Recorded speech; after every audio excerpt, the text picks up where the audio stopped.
selamat siang. Puji Tuhan kita dapat berkumpul di PD kita hari ini, di ibadah kita hari ini. Walaupun masih kita berkumpul masih secara online, secara virtual karena pandemi, tapi itu tidak menutup kemungkinan kita untuk tetap selalu memuji dan memuliakan nama Tuhan. Nah, untuk sebelum kita memulai acara kita hari ini, mari kita bersatu di dalam doa. Selamat siang ya Tuhan, terima kasih atas berkat-Mu, atas kuasa-Mu ya Tuhan. Sampai saat ini kami dapat berkumpul di PD kami hari ini untuk memuji dan memuliakan nama-Mu saja ya Tuhan. Meskipun kami tidak dapat berkumpul secara langsung, tapi kami masih dapat berkumpul secara virtual ya Tuhan, secara online. Kiranya Engkau selalu menyertai dan memberkati kami ya Tuhan, dan juga berkati ibadah kami hari ini dari awal, pertengahan hingga akhirnya, sehingga ibadah ini dapat berjalan dengan lancar. Demikianlah doa yang kami sampaikan ya Tuhan, dalam nama Tuhan Yesus kami berdoa dan mengucap syukur. Amin.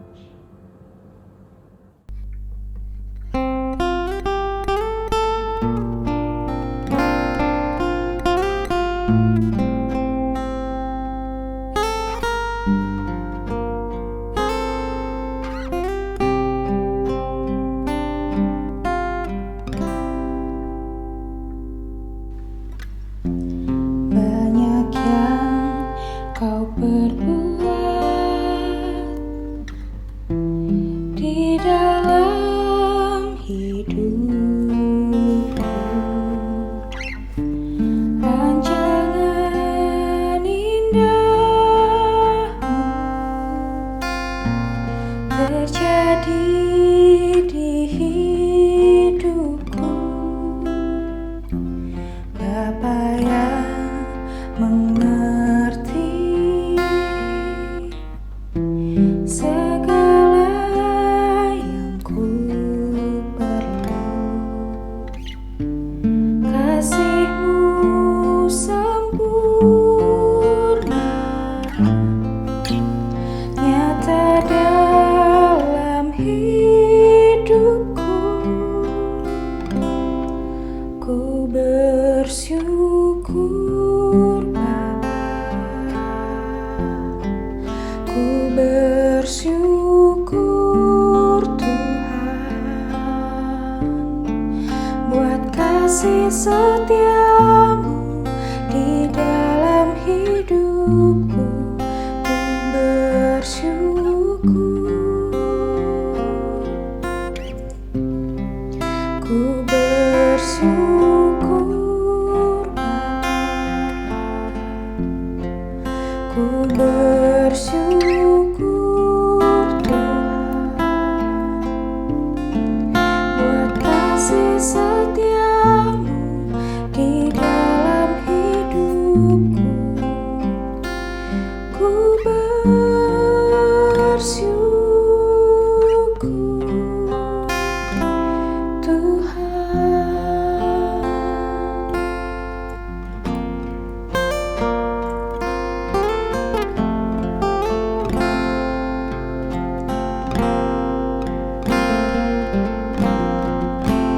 Banyak yang Kau perbuat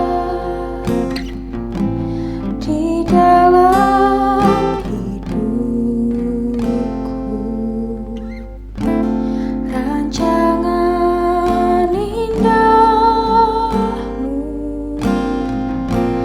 terjadi di hidupku. Bapa yang mengerti segala yang ku perlu, kasih-Mu sempurna nyata dalam hidupku. Ku bersyukur Bapa, ku bersyukur Tuhan, buat kasih setia-Mu di dalam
sepanjang hidupku.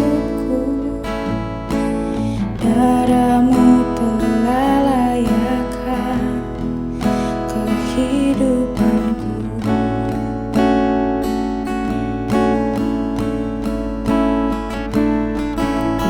Tiada kata yang bisa lukiskan indahnya Kau Tuhan. Bagimu segala pujian dan kemuliaan.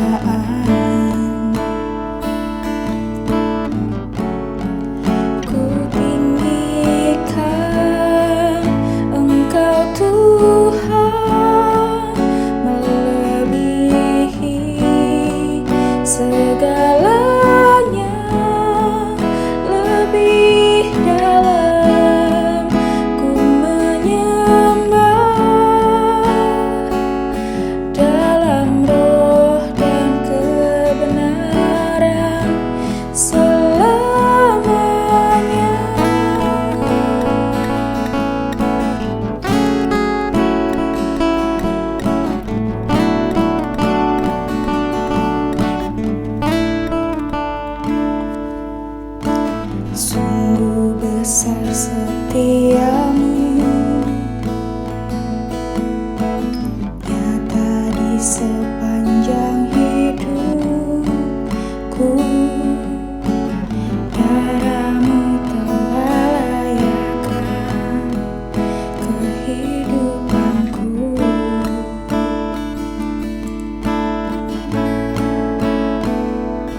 Baik Bapak Ibu Saudara yang dikasihi oleh Tuhan, sebelum kita sama-sama belajar satu kebenaran firman Tuhan yang kita percaya akan meneguhkan dan menguatkan kita, terlebih dahulu kita berdoa kepada Tuhan. Kita bersama-sama tundukkan hati dan pikiran kita berdoa kepada Tuhan.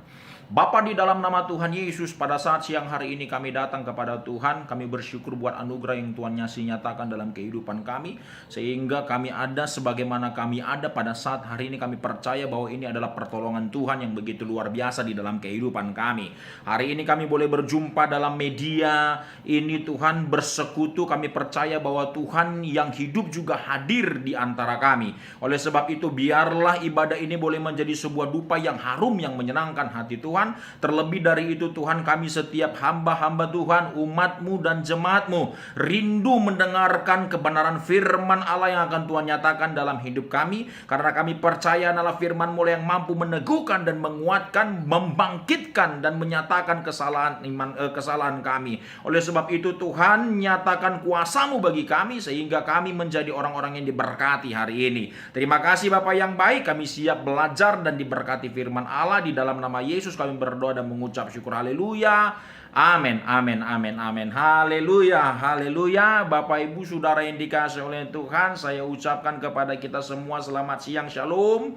Saya percaya kita semua adalah orang-orang yang diberkati Tuhan, amin. Kita percaya bahwa Tuhan yang begitu luar biasa, Tuhan yang begitu dahsyat, dan Tuhan yang berkuasa, Tuhan yang senantiasa menyertai saya dan saudara, sehingga hari ini kita ada sebagaimana kita ada. Kita percaya ini adalah pertolongan Tuhan dan pemeliharaan Tuhan bagi kita semua. Baik Bapak Ibu Saudara yang dikasihi oleh Tuhan, mengizinkan kita kesempatan dan memberikan kita waktu. Kita percaya ini anugerah bagi kita. Oleh sebab itu, mari terus kita pergunakan untuk kita sama-sama belajar satu kebenaran firman Tuhan. Bersama saya Pendeta Hendrik Sianipar, saya rindu berbagi kebenaran firman Tuhan dengan satu tema atau topik, hidup maksimal bagi Allah. Bapak Ibu Saudara yang dikasihi oleh Tuhan, saya rindu kita belajar bersama-sama satu kebenaran firman Tuhan dengan tema atau topik, hidup maksimal bagi Allah. Bapak Ibu Saudara yang dikasihi oleh Tuhan, ada banyak sekali hal-hal atau ungkapan duka yang mengisi media sosial saya. Beberapa waktu lalu saya buka salah satu media sosial. Ternyata ketika saya buka, banyak sekali teman-teman memposting yang orang tuanya meninggal, teman-teman meninggal, kemudian kakak adik meninggal. Sehingga ungkapan-ungkapan duka ini memenuhi media sosial ini. Saudara yang dikasihi oleh Tuhan, ada satu hal yang saya lihat bahwa ternyata kematian merupakan sesuatu hal yang pasti. Ya, kematian merupakan sesuatu hal yang pasti, dan kita dapat melihat bahwa ternyata di dalam kehidupan ini tidak ada yang abadi. Semua manusia pasti akan mengalami yang namanya kematian. Nah, Bapak Ibu Saudara yang dikasihi oleh Tuhan, maka bagi setiap kita yang masih ada hari ini, seharusnya dapat melihat keadaan ini untuk belajar apa? Memaknai hidup ini. Kita seharusnya belajar melihat sebuah keadaan atau persoalan ini untuk apa? Untuk memaknai hidup ini. Karena kenapa? Ternyata hidup ini begitu singkat. Karena kita juga sedang mengantri untuk sampai kepada masa itu. Oleh sebab itu saya rindu kita belajar satu kebenaran firman Tuhan. Bagaimana caranya memaknai hidup ini adalah memaksimalkan hidup bagi Allah. Karena kita tahu bahwa pada akhirnya nanti ketika kita mati, kita akan mempertanggungjawabkan hidup ini. Karena hidup adalah sebuah anugerah yang Tuhan berikan bagi kita. Dan pada akhirnya nanti hidup ini harus kita pertanggungjawabkan kepada Tuhan. Oleh sebab itu Bapak Ibu Saudara yang dikasihi oleh Tuhan, penting bagi kita untuk memaksimalkan hidup ini bagi Allah. Berbicara tentang maksimal, dalam pengertiannya maksimal artinya sebanyak-banyaknya atau setinggi-tingginya. Satu contoh, ketika seseorang diberikan nilai 10, maka dalam pekerjaan atau aktivitas, sesuatu yang dipercayakan kepadanya harus mencapai nilai 10. Dan ini orang yang maksimal. Bagaimana jika 9? Bagaimana jika 8? Bagaimana jika 7? Saudara yang dikasihi oleh Tuhan, ini belum maksimal. Dia mencapai maksimal ketika dia mampu mengembangkan sesuatu yang dipercayakan kepadanya. Maka ketika dia diberikan nilai 10, maka dia harus mencapai nilai 10. Ini orang yang maksimal. Nah, saudara, yang dikasih oleh Tuhan, ada satu contoh atau kisah di dalam kebenaran Alkitab, kenapa kita harus hidup maksimal? Tentu ini menjadi sebuah pertanyaan penting bagi saya dan saudara. Kenapa kita harus hidup maksimal? Karena ternyata ketika kita hidup tidak maksimal, ini adalah sebuah kejahatan bagi Allah. Saudara yang dikasih oleh Tuhan, ada perumpamaan bagaimana 3 orang hamba yang dipercayakan talenta sesuai dengan kemampuan mereka masing-masing.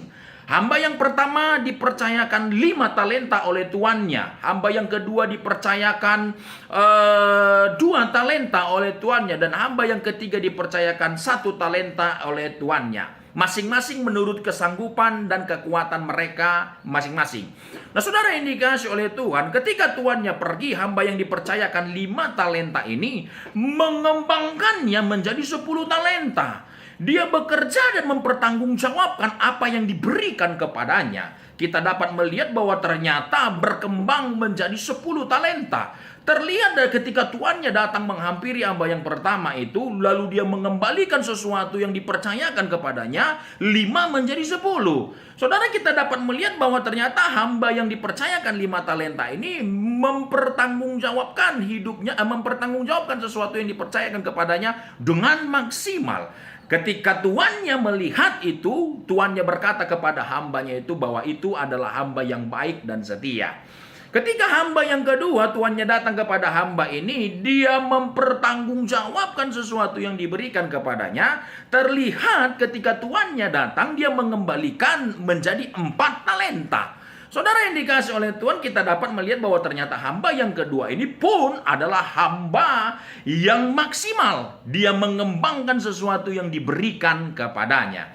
Saudara yang dikasih oleh Tuhan, tuannya datang kepada hamba yang kedua ini, lalu berkata bahwa dia juga adalah hamba yang baik dan hamba yang setia. Namun berbeda dengan hamba yang ketiga, ketika tuannya datang kepada hamba yang ketiga ini, hamba yang ketiga ini dipercayakan 1 talenta, justru melakukan sesuatu yang sebaliknya. Dia tidak mempertanggungjawabkannya, dia tidak mengembangkannya, tetapi dia menguburnya. Alkitab berkata karena begitu takutnya dia kepada tuannya. Lalu tuannya datang kepada hamba yang ketiga yang dipercayakan 1 talenta ini dan berkata kepadanya bahwa dia adalah hamba yang begitu jahat. Lalu dia dicampakkan ke dalam kegelapan yang penuh kerta gigi. Saudara yang dikasih oleh Tuhan, maka dari kisah ini kita dapat melihat kenapa kita harus hidup maksimal. Karena ketika kita tidak hidup maksimal, ini merupakan sebuah kejahatan bagi Allah. Maka Bapak Ibu Saudara yang dikasih oleh Tuhan, kita harus memaknai hidup ini dengan cara apa? Memaksimalkan hidup kepada Allah. Saudara yang dikasih oleh Tuhan, kita harus memaksimalkan hidup ini kepada Allah. Saudara yang dikasih oleh Tuhan, ada satu kisah di mana ada orang muda, ya, beberapa orang muda yang melakukan satu aktivitas perjalanan mereka. Ya, mereka sangat senang sekali berpetualang. Lalu keempat orang muda ini merencanakan satu perjalanan dari satu tempat ke tempat yang lain. Saudara, mereka membutuhkan kurang lebih waktu 6 bulan mempersiapkan perjalanan mereka ini. Singkat cerita, ketika waktu 6 bulan berjalan, tibalah mereka untuk berangkat. Saudara, mereka berangkat berpetualang dan masuk ke satu tempat yang mereka tidak ketahui. Bapak Ibu Saudara, tempat yang mereka tidak ketahui ini membuat mereka begitu lelah dalam perjalanan mereka, karena mereka berjalan terus berkeliling mencari jalannya mereka. Saudara yang dikasih oleh Tuhan, mereka begitu haus, lalu air mereka sudah habis, lalu mereka berusaha untuk mencari danau atau sungai karena mereka rindu untuk membasuh diri mereka lalu minum dari danau atau sungai itu. Ketika mereka berjalan-jalan menelusuri hutan itu, berjumpalah mereka dengan satu danau atau sungai. Saudara, mereka buru-buru bergegas sampai kepada tempat itu. Lalu tanpa berpikir panjang mereka masuk ke sungai itu. Lalu mereka mandi, membasuh diri mereka, lalu minum air dari danau itu. Saudara yang dikasih oleh Tuhan, ketika 4 orang muda ini masuk ke sungai itu, ada satu orang muda, keempat orang muda ini memperhatikan ada satu tulisan di danau itu berkata demikian, jangan kau ambil nanti menyesal. Yang kedua, kalau kau ambil pun kau akan menyesal. Tulisan atau pesan itu berkata demikian. Ketika 4 orang muda ini melihat tulisan itu dan membacanya, 4 orang muda ini begitu kebingungan. Ada apa? Apa maksud pesan dari tulisan ini? Jangan kau ambil, nanti menyesal. Kalau kau ambil pun kau akan menyesal. Saudara yang dikasih oleh Tuhan, orang muda ini tidak mau ambil pusing dengan pesan tersebut karena tujuan mereka adalah bukan untuk itu, tetapi untuk melepaskan rasa lelah mereka dengan minum air dari danau itu. Namun ada satu orang muda yang terganggu dengan pesan itu, lalu membacanya berulang-ulang. Jangan kau ambil, nanti menyesal. Kalau kau ambil, nanti menyesal. Lalu kalau sama-sama menyesal, orang muda ini mengambil kesimpulan, lebih bagus ku ambil. Lalu dia memasukkan tangannya ke danau itu, lalu mengambil satu batu dari danau itu, lalu memasukkannya ke sakunya. Ketika orang muda ini pergi selesai melakukan perjalanan mereka, mereka pergi pulang ke kampung mereka, ke tempatnya mereka.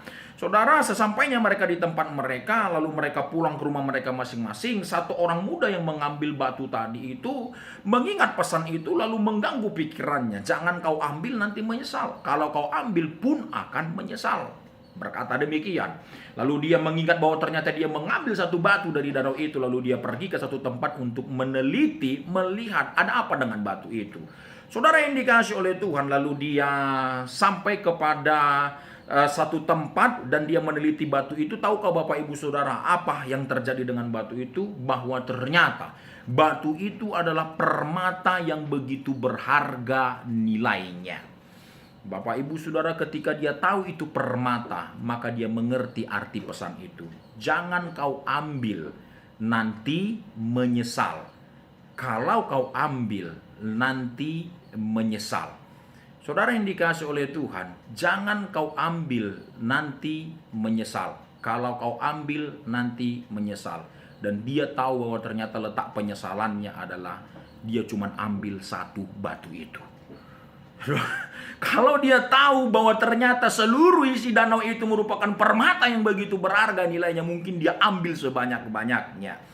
Lalu apa kaitannya dengan kisah topik firman kita hari ini? Saudara yang dikasih oleh Tuhan, begitu juga dengan hidup ini. Ketika kita hidup di dunia ini dan melakukan sesuatu, namun yang kita lakukan itu tidak maksimal, ya. Ketika kita melakukan sesuatu, saudara, ya, ketika kita tidak melakukan sesuatu, ketika kita tidak melakukan sesuatu, kita akan sangat menyesal. Pun ketika kita melakukan sesuatu, namun yang kita lakukan itu tidak maksimal, kita pun akan sangat menyesal.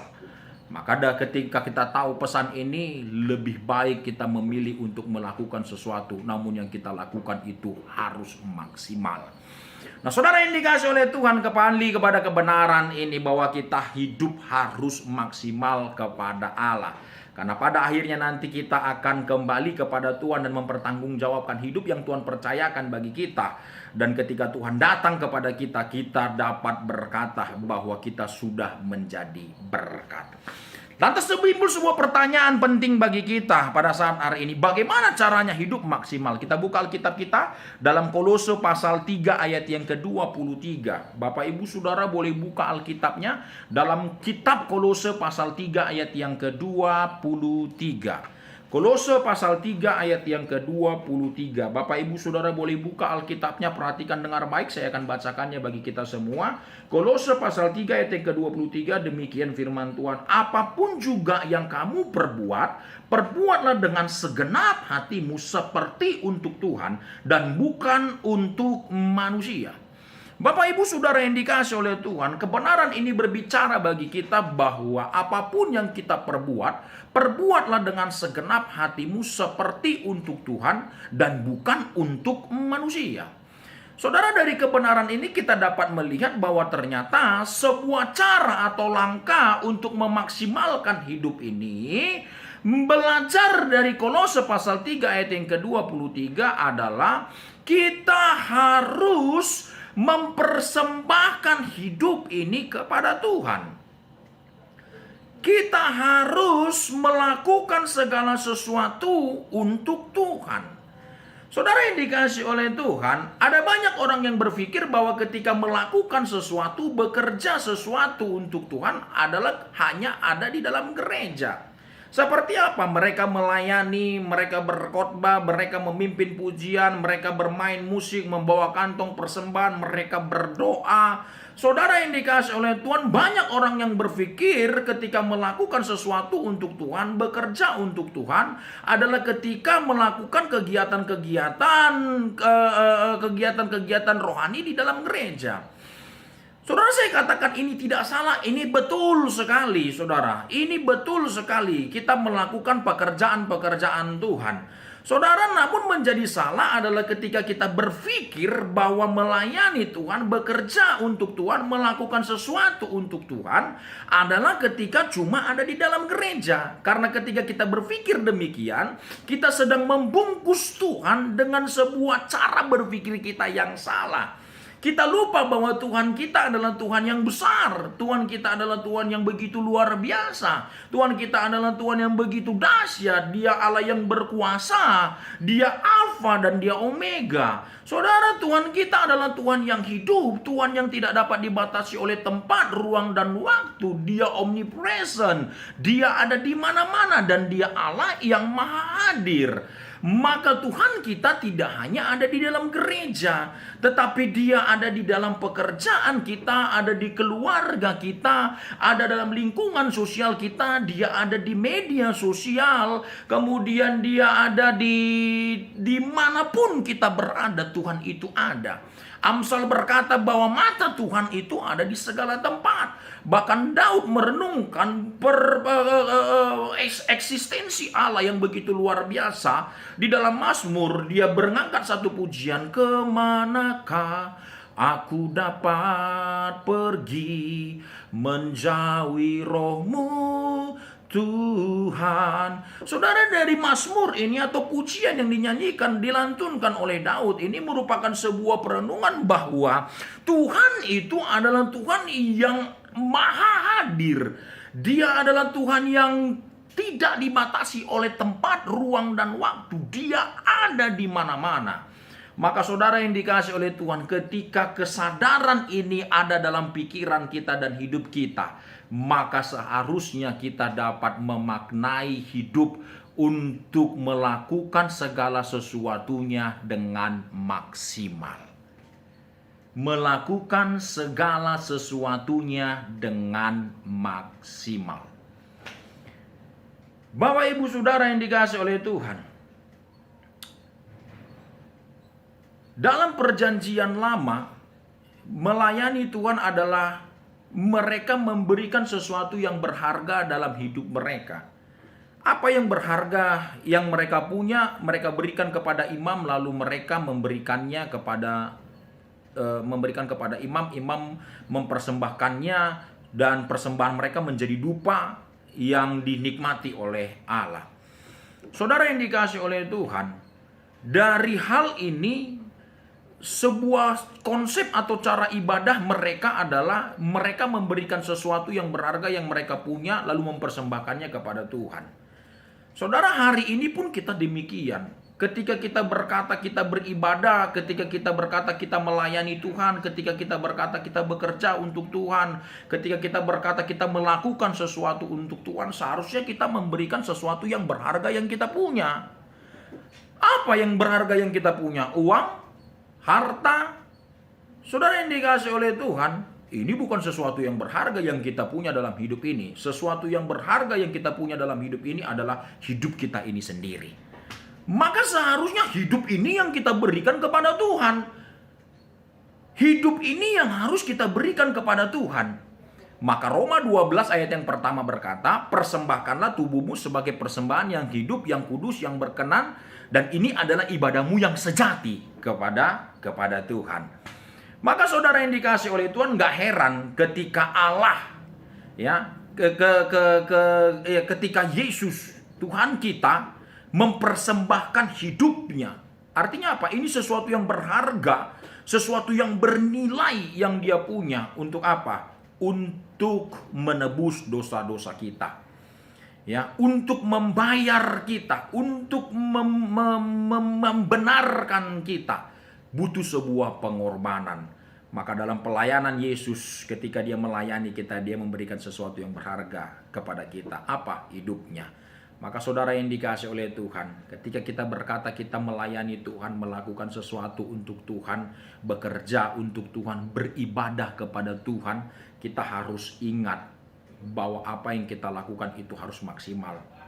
Apa yang kita lakukan itu harus, dengan cara apa yang kita lakukan itu maksimal adalah memberikan sesuatu yang berharga. Apa yang berharga yang kita punya adalah hidup ini. Saudara, ketika kita mengerti bahwa ternyata kita harus memberikan hidup ini kepada Tuhan, apakah implikasinya kita datang ke gereja lalu kita datang kepada pendeta memberikan hidup ini kepada Tuhan? Enggak, saudara, enggak. Maksudnya adalah bahwa di dalam hidup ini kita harus di dalam kehidupan ini kita harus memanfaatkan waktu, menggunakan kesempatan untuk melakukan yang terbaik, untuk memberikan yang terbaik, untuk mempersembahkan yang terbaik, ya. Karena pada akhirnya sesuatu yang kita lakukan ini itu adalah sesuatu yang harus kita pertanggungjawabkan, dan ini yang kita berikan kepada Tuhan. Bapak Ibu Saudara yang dikasih oleh Tuhan, maka ketika kita ada di dalam pekerjaan, saudara, ya, ketika kita ada di dalam pekerjaan, lakukanlah segala sesuatu yang engkau kerjakan itu karena engkau mengasihi Tuhan. Karena engkau mengasihi Tuhan, sehingga ketika kau melakukan pekerjaanmu akan menjadi sebuah pekerjaan yang dapat dinikmati oleh Tuhan. Engkau tidak bersungut-sungut, engkau tidak marah-marah, engkau tidak kecewa, engkau tidak iri hati. Maka ketika kita mengerti hal ini bahwa yang kita lakukan sesungguhnya adalah untuk Tuhan, saudara, maka engkau akan maksimal dalam pekerjaanmu, melakukan dan memberikan yang terbaik. Dan Tuhan menikmati pekerjaanmu. Ketika engkau ada dalam keluarga, suami mengasihi istri. Ini merupakan sebuah kesempatan yang Tuhan berikan bagimu untuk apa? Untuk melayani Tuhan. Bagaimana mungkin kita melayani Tuhan yang tidak kelihatan, sementara yang kelihatan saja tidak kita layani, tidak kita kasihi, tidak kita hormati? Tentu kita berbohong kepada Tuhan. Ketika kita berkata kita mengasihi Tuhan, yang tidak kelihatan seharusnya kita dapat mengasihi juga yang kelihatan. Nah, maka Bapak Ibu Saudara, ketika kita ada dalam lingkungan keluarga, ini merupakan sebuah kesempatan yang Tuhan percayakan bagimu untuk ada di tempat itu. Maka lakukanlah segala sesuatu dengan maksimal. Layani istri dengan maksimal, layani suami dengan maksimal, layani keluarga dengan maksimal. Maka Bapak Ibu Saudara, ketika engkau maksimal dalam keluargamu, Tuhan hadir di tempat itu dan menikmati keluargamu. Ketika kita ada dalam lingkungan sosial, Bapak Ibu Saudara, ya, Tuhan pun ada di tempat itu. Maka berhati-hatilah untuk menggunakan media sosial. Seharusnya kita menggunakan media sosial menjadi sebuah sarana berkat bagi orang lain, memberitakan firman, ya, membagi renungan, mengucapkan kata-kata berkat, ya, membangun, memberi motivasi. Seharusnya media sosial ini menjadi sebuah sarana untuk menjadi berkat dan memberitakan sebuah kabar baik bagi orang lain. Bukan sebaliknya, kalau kita hari ini melihat bahwa ternyata hal-hal yang sebaliknya itu banyak terjadi, bahwa media sosial menjadi sebuah sarana hoaks, memberitakan kebohongan, memberitakan sebuah hal-hal kekecewaan, kemarahan, iri hati. Saudara yang dikasih oleh Tuhan, ingat Tuhan pun ada di tempat itu. Maka ketika engkau ada di media sosial, bahwa media sosial ini harus menjadi sebuah sarana untuk melayani Tuhan. Untuk melayani Tuhan. Karena kenapa? Tuhan pun ada di tempat itu. Maka Bapak Ibu Saudara yang dikasih oleh Tuhan, ketika kita mengerti hal ini, kita dapat memahami bahwa ternyata Tuhan Allah adalah Allah yang maha hadir. Dia ada di segala tempat, Dia ada di mana-mana. maka dimanapun kita berada, seharusnya kita dapat memberikan sesuatu yang terbaik. Apa? Hidup kita. Dengan cara apa? Dengan cara hidup benar. Dengan cara apa? Hidup baik. Dengan cara apa? Hidup kudus. Dengan cara apa? Dengan hidup terus bekerja melayani Tuhan. Karena itu merupakan sebuah tempat yang Tuhan percayakan bagimu. Maka Bapak Ibu Saudara yang dikasihi oleh Tuhan, hal yang pertama yang perlu kita lakukan dalam hidup ini, dan bagaimana caranya memaksimalkan hidup ini adalah mempersembahkan sesuatu yang berharga kepada Tuhan, melayani Tuhan, bekerja untuk Tuhan, beribadah untuk Tuhan. Karena Tuhan akan menikmati ibadah kita ketika kita mempersembahkan hidup ini kepada Tuhan. Ini yang pertama. Yang kedua, Bapak Ibu Saudara, kita kembali di dalam Kolose pasal 3 ayat yang ke-23 berkata, apapun juga yang kamu perbuat, perbuatlah dengan segenap hatimu seperti untuk Tuhan dan bukan untuk manusia. Segenap hatimu. Bapak Ibu Saudara yang dikasihi oleh Tuhan, berbicara tentang segenap hati ini sepenuhnya, enggak separuh-paruh, utuh. Banyak orang bekerja, banyak orang melakukan sesuatu, itu baik, itu benar, itu maksimal, adalah ketika diperhatikan dan dilihat. Ketika dipandang dan ketika ada yang memantau dia, maka dia mampu melakukan dengan baik dan dengan maksimal. Namun pertanyaannya, bagaimana jika tidak diperhatikan? Mampukah seseorang bekerja dengan maksimal? Nggak ada yang tahu, saudara. Tidak ada yang tahu. Namun firman Tuhan mengingatkan kita bahwa apapun yang kita lakukan, lakukan dengan segenap hati. Maka Bapak Ibu Saudara, dimanapun engkau berada, yang kau kerjakan, yang kau perbuat, yang kau lakukan, harus kau kerjakan dengan dasar hati yang tulus, hati yang ikhlas, sepenuh hati, bukan karena sebuah paksaan. Saudara yang dikasihi oleh Tuhan, ada firman Tuhan berkata, ketika kita melakukan perkara-perkara yang kecil, Tuhan akan mempercayakan perkara yang besar.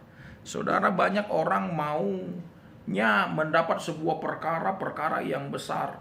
Namun itu tidak akan Tuhan izinkan terjadi dalam kehidupan kita ketika kita nggak beres di dalam perkara-perkara yang kecil. Maka seharusnya kita mampu menyelesaikan perkara yang kecil dengan maksimal. Supaya apa? Tuhan percayakan perkara yang besar untuk kita lakukan dengan maksimal pula. Semuanya itu didasari sebuah sikap hati. Saudara, sikap hati. Ketika kita melakukan segala sesuatu, perkara yang kecil dengan segenap hati, saudara yang dikasihi oleh Tuhan, Tuhan pun akan mengizinkan untuk perkara besar terjadi dalam diri kita. Karena ketika kita beres dalam perkara yang kecil dengan hati yang penuh, dengan segenap hati, maka pekerjaan-pekerjaan besar pun Tuhan akan percayakan bagi kita untuk kita kerjakan dan lakukan. Saudara, satu contoh, seorang tokoh di dalam perjanjian lama kita tahu bersama dia adalah Daud. Saudara, Daud adalah seorang yang minoritas di tengah-tengah keluarganya. Dibandingkan dengan kakak-kakaknya, saudara, memiliki kehidupan kesenjangan sosial yang sangat berbeda. Kalau kakak-kakaknya bekerja di istana Raja Saul, mereka diperhatikan, dipandang, memiliki perawakan yang hebat dan begitu luar biasa, memiliki upah yang baik, saudara. Berbeda dengan Daud. Daud cuman ada di padang rumput, dipercayakan mengembalakan 2 atau 3 ekor domba. Tidak ada yang melihat dia, tidak ada yang memperhatikan dia, kecuali rumput-rumput yang bergoyang, saudara ya. Namun tahukah saudara, sesuatu yang dipercayakan kepadanya tidak membuat dia membeda-bedakan pekerjaannya. Justru dalam kesempatan itu dia menggunakannya untuk melakukannya dengan segenap hati dan maksimal. Saudara yang dikasihi oleh Tuhan, kita dapat melihat bahwa ternyata ketika Goliat memporak-porandakan Israel, tidak ada satu orang pun yang berani kepadanya. Saudara yang dikasihi oleh Tuhan, lalu Daud tampil kepada Saul, lalu meminta untuk menghadapi Goliat. Saul begitu meragukan Daud, saudara. Kenapa? Dia cuma penggembala domba 2-3 ekor, tidak terlatih, nggak punya pengalaman, badannya juga bukan badan-badan seorang tentara atau perjuang. Saudara yang dikasihi oleh Tuhan, dia meyakinkan bahwa ternyata setiap hari pekerjaan yang dilakukan merupakan sebuah sarana bagi dia untuk melatih hidupnya. Lalu dia menjawab, Saul, setiap hari aku mengembalakan domba-domba bapakku. Ketika beruang singa datang menerkam domba-dombanya, aku mengejarnya, membuka mulutnya dan mengeluarkan domba-dombaku dan menghajar singa-singa itu menghajar singa-singa dan beruang itu. Saudara yang dikasihi oleh Tuhan, Saul pun yakin akan cerita dari Daud. Lalu dia memberikan kesempatan kepada Daud untuk menghadapi Goliat. Saudara, dalam perjuangannya hanya sekali-kali pengaliannya saja dia mampu menjatuhkan Goliat yang begitu besar. Yang kita tahu bahwa semua orang yang nggak ada percaya, yang tidak mampu menghadapi Goliat. Namun ketika Daud tampil, hanya sekali lemparan batu saja dia mampu menjatuhkan Goliat yang begitu besar. Saudara yang dikasihi oleh Tuhan, maka timbul sebuah pujian bahwa Saul mengalahkan beribu-ribu tetapi Daud mengalahkannya berlaksa-laksa. Saudara yang dikasihi oleh Tuhan, dari kisah ini kita dapat melihat bahwa ternyata ketika Daud mengerjakan pekerjaan-pekerjaan yang kecil dan dia setia atas pekerjaan-pekerjaan yang kecil itu, dia melakukannya dengan segenap hati. Saudara, dia menjadi seorang raja yang begitu luar biasa, begitu dikagumi dan begitu dihormati. Dia begitu dipandang. Semua itu terjadi, dipercayakan perkara yang besar. Karena kenapa? Dia melakukan perkara kecil dengan segenap hati, maka dia dipercayakan sebuah perkara yang besar, menjadi raja yang begitu dihormati. Maka Bapak Ibu Saudara yang dikasihi oleh Tuhan, dalam hidup ini kita memiliki banyak sekali tanggung jawab dan peran. Namun dalam tanggung jawab dan peran yang sedang engkau ampu, lakukanlah itu dengan segenap hati. Karena itu merupakan sebuah kesempatan bagimu untuk dipercayakan pekerjaan-pekerjaan dan perkara-perkara yang besar. Percayalah, ketika engkau melakukannya dengan segenap hati, Tuhan tidak akan tutup mata atas janjinya. Dia mendengar dan melihat dan memberikan dan menyatakan janjinya bagi kita ketika kita melakukannya dengan segenap hati. Maka Bapak Ibu Saudara yang dikasihi oleh Tuhan, yang pertama cara untuk memaksimalkan hidup ini adalah mari persembahkan hidup ini menjadi persembahan yang hidup, kudus dan berkenan kepada Tuhan. Bekerja melayani Tuhan, memaksimalkan hidup ini kepada Tuhan, beribadah kepada Tuhan. Dan yang kedua Bapak Ibu Saudara, lakukanlah segala sesuatu dengan segenap hati.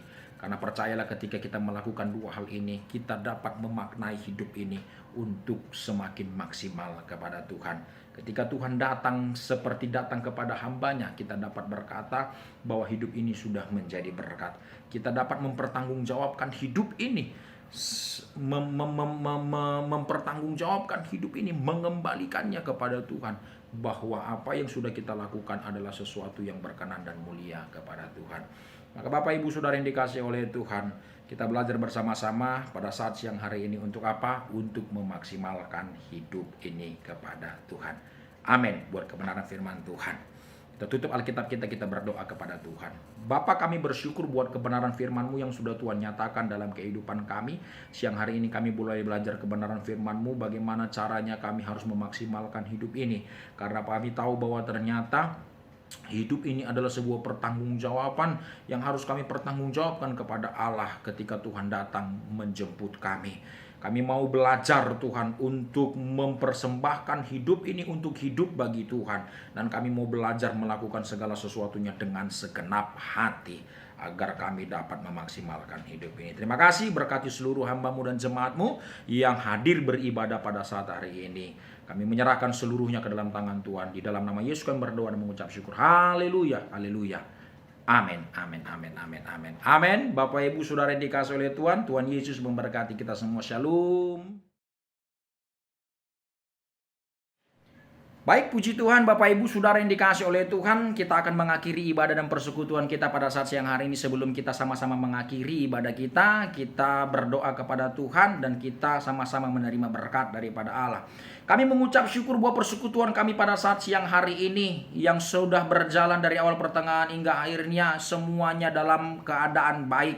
Kami diberkati oleh ibadah ini dan kami diberkati oleh kebenaran firman-Mu. Tuhan, berkatilah kiranya kami yang akan kembali ke tempat kami masing-masing untuk bekerja, kembali kepada keluarga kami dan kembali kepada kehidupan kami. Satu hal yang kami percaya bahwa Tuhan tidak pernah meninggalkan kami, Tuhan senantiasa menyertai kami dan memberkati kami. Bapak Ibu Saudara yang dikasih oleh Tuhan, mari angkat tanganmu dan arahkan hatimu kepada Dia, percayalah akan firman-Nya. Tuhan Allah memberkati engkau dan melindungi engkau. Tuhan Allah menyinari engkau dengan wajah-Nya dan memberi engkau kasih karunia. Tuhan Allah menghadapkan wajah-Nya kepadamu dan memberkati engkau penuh dengan damai sejahtera. Apapun yang engkau perbuat berhasil dan beruntung di dalam Dia.